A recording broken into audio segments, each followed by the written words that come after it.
भव्य मेरे 3 शत्रु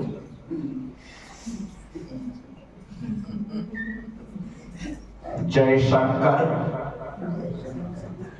दिलीप और पूर्णिमा, तीनों मुझसे सीनियर। दोनों दिलीप और जयशंकर 8वीं में पढ़ते थे और पूर्णिमा मेरी ख्याल से 10वीं पढ़ती रही होगी, क्योंकि उसका भाई मेरे साथ था, पी जगन्नाथ।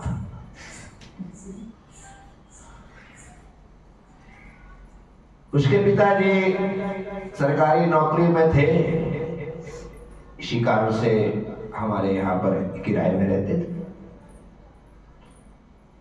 किराएदार के बच्चे थे, हम सब लोग मस्ती से खेलते कूदते थे। 3 दुश्मन बच्चे हैं, कभी लड़ते हैं, कभी मिलते हैं, कभी दोस्ती और कभी दुश्मनी। बच्चों के झगड़ों में बड़ों को कभी नहीं पड़ना चाहिए, क्योंकि बच्चों के झगड़े बड़े बचकाने होते, थोड़ी देर के ही है, उसके बाद तो वो फिर से एक साथ खेलने कूदने लग जाते। बड़े झगड़े में पड़ जाए तो जिंदगी भर की दुश्मनी हो जाती है। दीदी ने बता दिया कि 6 महीने से ज्यादा जिसका किसी से बैर होता है वह नरक जाता है। अरे बाप रे, सब जगह जाना लेकिन नरक नहीं। इस कारण से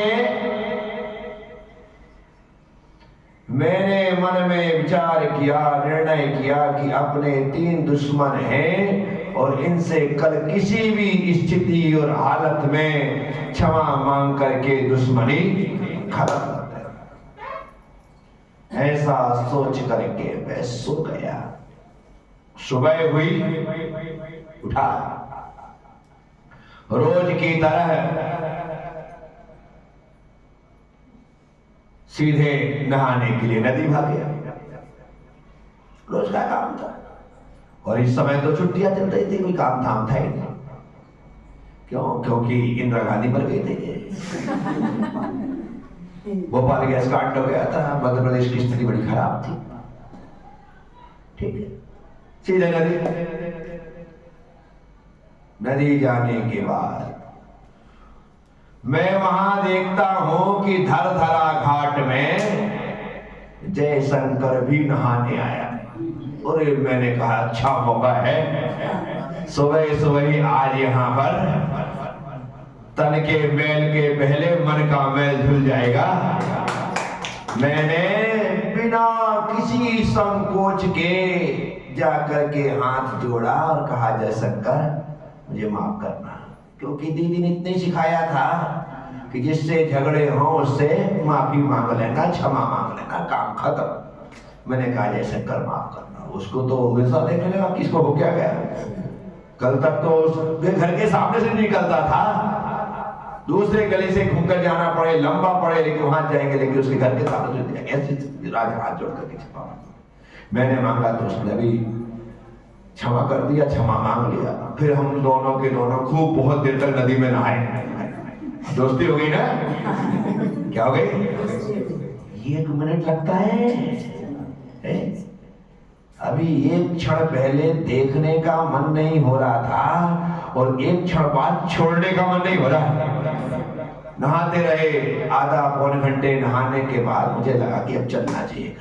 और मैं नहा करके जब नहाने जाता था तो खाली एक पैंट लेकर के जाता था, हाफ पैंट, क्योंकि हाफ पैंट पहन के नहाता था, वो गीला हो जाता था तो उसे उतार करके सूखा पहनता था, गीला यूं लेके आ जाता था। धोने का काम में नहीं, घर ला करके यूं फटक देना, फिर माँ का काम है धोने का। तो भाई एक बार ऐसा धो था तो नहीं, बस सीधा सीधा ला करके पटक एक। मैं नहा करके चला, यहाँ पर वीर दादा के मंदिर से उतरते हुए दिलीप दिखाई दिया। अरे मैंने कहा ये काम भी अच्छा है, क्योंकि दिलीप जैन था। दिलीप और वीर दादा का मंदिर बीच रास्ते में ही पड़ता था नदी से आते समय। मैंने अपना पैर तो एक तरफ रखा, मुझे भी भगवान के दर्शन करने थे। 4 सीढ़ियां में चढ़ा, वो मिला, मैंने उसके भी हाथ जोड़े, कर दिलीप मुझे माफ कर दे भाई। उसे लगा कि आज सूरज कहां से निकल गया।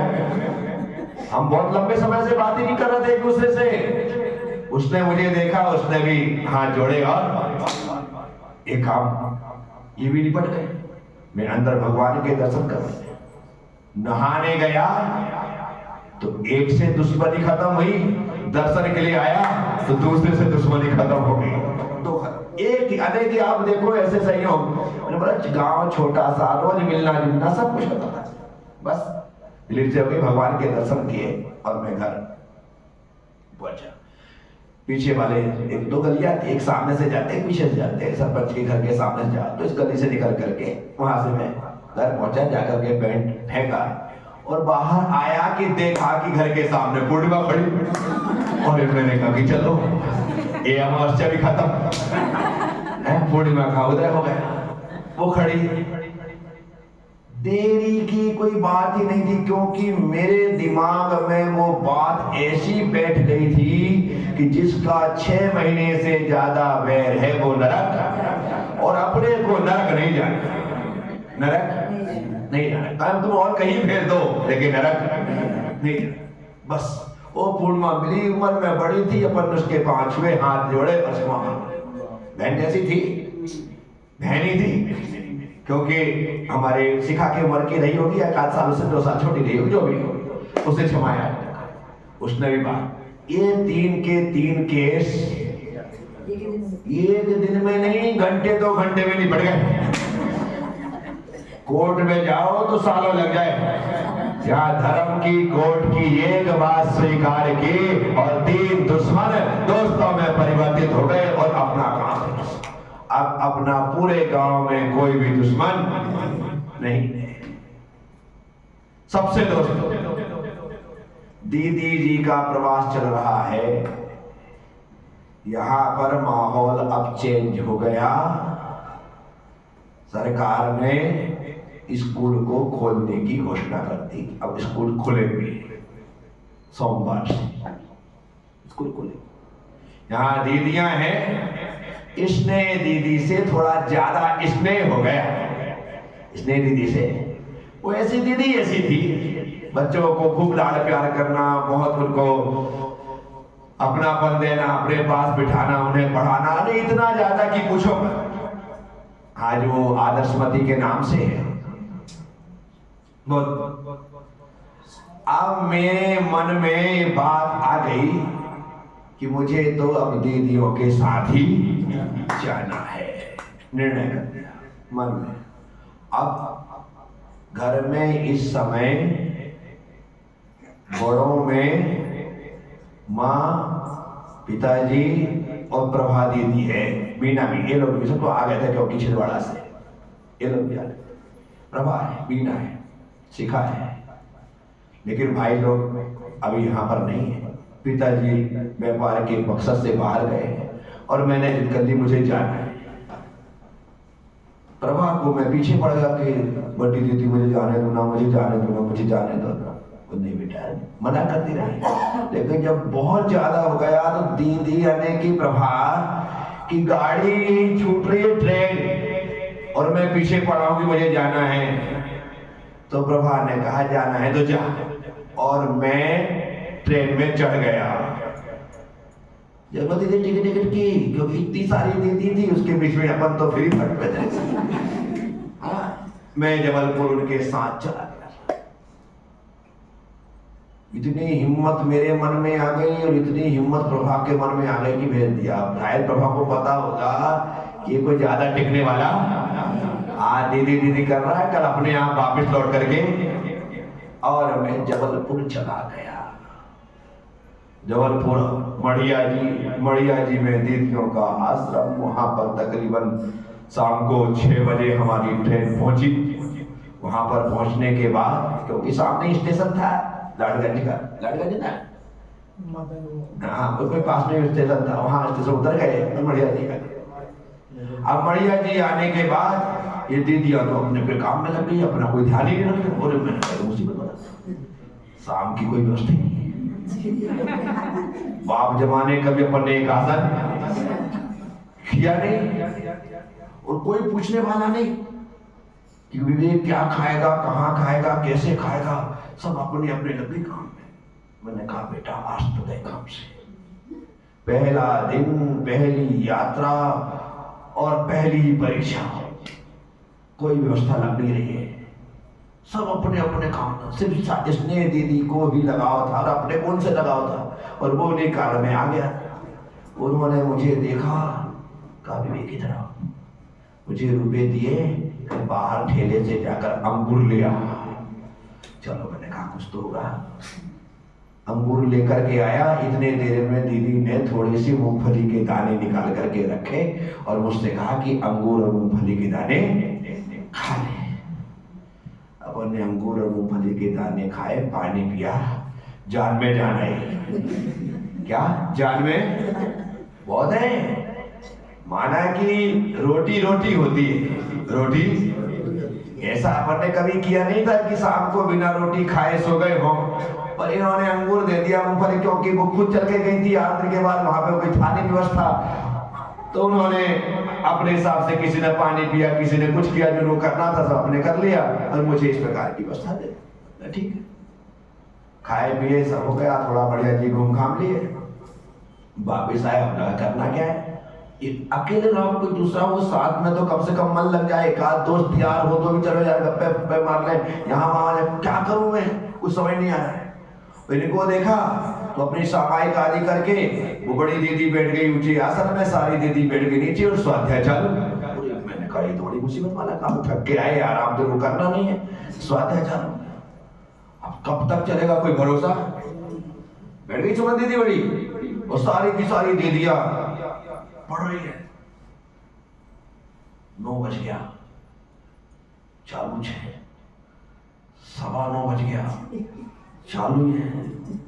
और मैंने कहा आज तो हो गया काम। मेरे को एक कोने में बैठे बैठे झपकी लेते हुए इसने दीदी ने फिर देख लिया।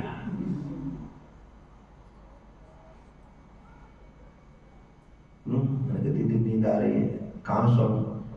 उन्हें चिटाई दी, एक चादर दिया, बोले वहां सो जा। कहाँ सो जा मालूम, नाली के पास। गर्मी के दिन थे, वो आश्रम में चौगान था बाहर, आप तो नहीं होगे वहां पे, नहीं रही, वहां चौगान था, बोले वहां पर सो जा। तो मैंने कहा क्या करूं भाई, चलो सो जाते। बिल्कुल नाली बैठती थी, अरे अंदर की नाली थी, सरकारी नाली थी, घर की नाली के बाद वहां पे चिटाई लगाया मैंने, और चादर ओढ़ करके। गर्मी इतनी, गर्मी के दिन बहुत ज्यादा गर्मी, और जबलपुर की मड़िया जी के मच्छर ऐसे शानदार वाले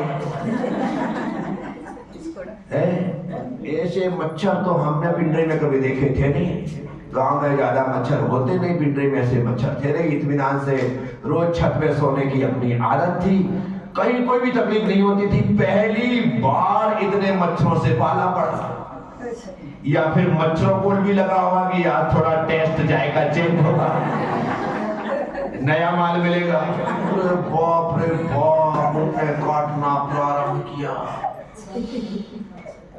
इतना काटा, एक तो वो बंद नहीं हो दीदियां,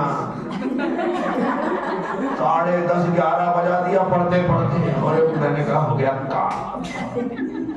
यहाँ मच्छर काटे, वहां पर दीदी का वो चलता रहा क्लास, उसके बाद वो लोग सोए। लेकिन अपने को रात भर जो आती रही, पर इतनी परेशानी, नींद तो आती है, नींद तो आती है, लेकिन इतना मच्छरों ने काटा। रात में अपन ने निश्चित कर लिया कि बेटा कल तो इनको सीधे बाय बाय करना है, यहाँ रहने नहीं।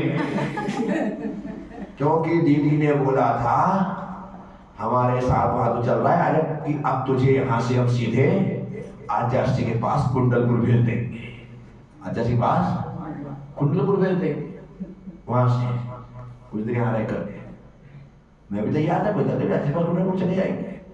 पर पहली रात कत्ल की रात थी साहब,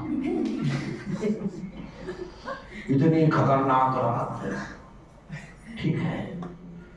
बड़ी मुश्किल से रात निकली, सुबह हुई, सुबह उठ देखा तो कोई सामायिक कर रहे, कोई प्रतिक्रमण कर रहा, कोई अपने अपने पाठ कर रहे, अपने तरफ किसी का ध्यान ही नहीं। अरे भाई थोड़ी तो दया रखो। लेकिन उनका तो अपना, उनको तो मालूम है खाना 10 बजे ही मिलना है, पर यहाँ कल अंगूर खिलाया, मूंगफली खिलाई, वो बचा गया। सुबह से घूम फिर लग गई, फ्रेश होकर के नहा धो करके अब सोचा कि दीदी फिर से 5-10 रुपए देगी, भैया अंगूर वगैरह कुछ लाना, कुछ करना, लेकिन सुबह तुमने कुछ दिया ही नहीं, कुछ भी नहीं किया। अब मैं छत पे चला गया, वहां देखा तो ऐसे बड़े बड़े आम लगे। यार मैंने कहा हो गया काम, अब मत तो तुम कुछ खाने को, क्योंकि अपना तो नाश्ता ये था। घर में थे तो आम, जाम, जामुन, बेर, सीताफल, गन्ने, बस शुद्ध रीति से यही सुबह का नाश्ता होता था। अपने कभी जिंदगी में चाय पी नहीं, जिंदगी में चाय कभी नहीं। चाय के लिए तो क्या, एक बार बरवेली भैया की दुकान जाते थे बालाघाट को खूब मावा देने के लिए, तो एक बार भैया ने कहा कि गुड्डू तो बैठ, मैं अभी होकर गया था। भैया गया, अब तो अपन सेठ है दुकान में, सेठ गई था। मैंने जो काम करने वाला ने कहा काम कर, एक चाय लेकर गया और समोसा लेकर गया। मेरा सेठ का बेटा भाई फटाफट चाय ले आया, समोसा ले आया, और मैंने समोसा खा लिया। चाय पीने के लिए हाथ में लिया ही था कि भाई साहब आ गए।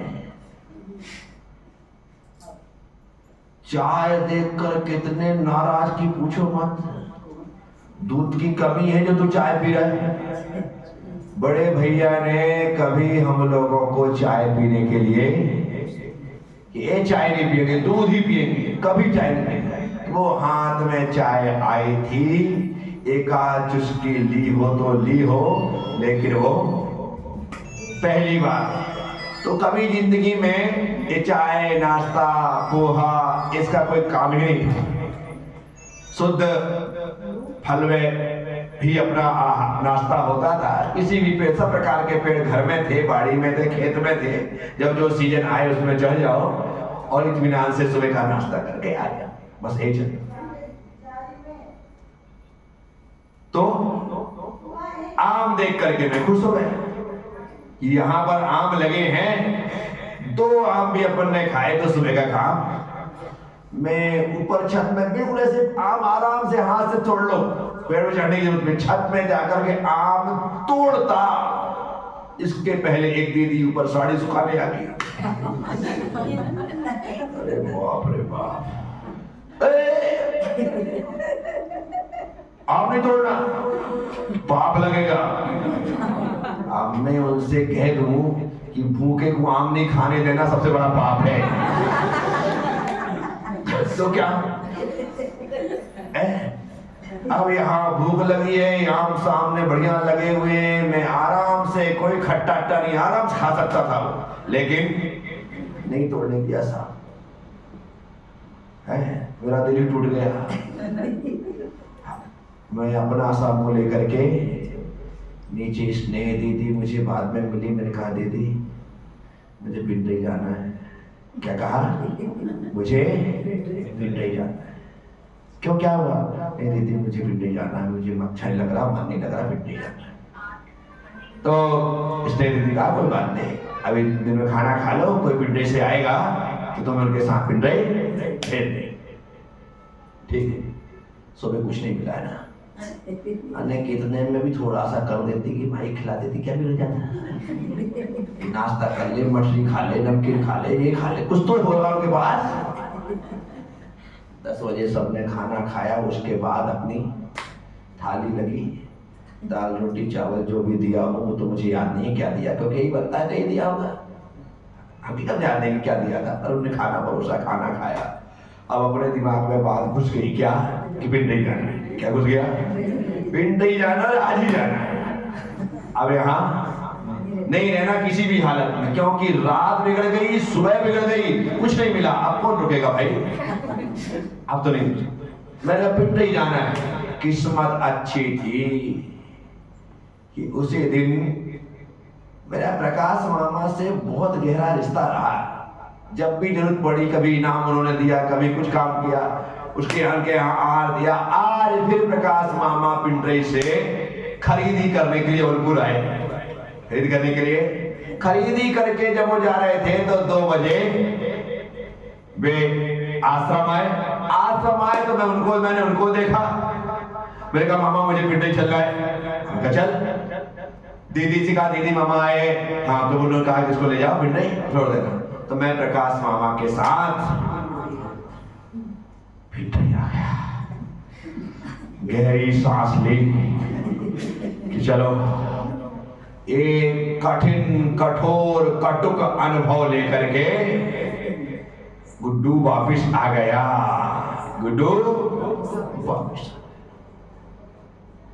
अब सबसे बड़ी बात तो ये है कि कल से स्कूल है। कल से स्कूल खुल गए। अब स्कूल खुल गए, स्कूल तो जानिए। अब मैं कैप्टन था स्कूल की। अपने कक्षा की पूरी फीस मेरे पास रहती थी। सबसे कलेक्शन करना। 54 बच्चे थे, 54 रुपए मेरे पास थे, और वो रुपए दिए बिना मैं जबलपुर चला गया था। स्कूल में जमा किए बिना, क्योंकि स्कूल बंद चल रहे थे, कुछ था ही नहीं। सोमवार से खुलना था, मैं जबलपुर चला गया। यहाँ पर हमारे द्वारका सर को पता चला कि विवेक तो चला गया। उनको सबसे बड़ा टेंशन इस बात का कि विवेक 54 रुपए का क्या होगा, क्योंकि देना तो पड़ेगा ही ना। अब ऐसी पोजीशन, पैसे मेरे पास हैं और मैं चला गया हूं। पूरे पिंडई में एक दिन में ही खबर हो गई थी कि विवेक गया। विवेक दीदियों के साथ गया। पूरे पिंडई में खबर, यानी कि यार दोस्तों को खबर, हमारे टीचर को स्कूल में खबर, सबको खबर हो गई कि विवेक गया, विवेक गया, विवेक गया, विवेक गया। अरे बाप रे, ऐसी चर्चा चला दी विवेक गया। अब विवेक आ गया। अब विवेक आता है और सोमवार को स्कूल जाता है। कहां जाता है? सोमवार को स्कूल जाता है। अब देखना है आप कि स्कूल जाने के बाद मुझे कितना लेक्चर सुनना है। अब पूरा का पूरा उस दिन हमारे द्वारकाधीश सर अपने को समझाने के लिए क्या कहते हैं, क्या बोलते हैं, ये बात करेंगे कल। ओम नमः।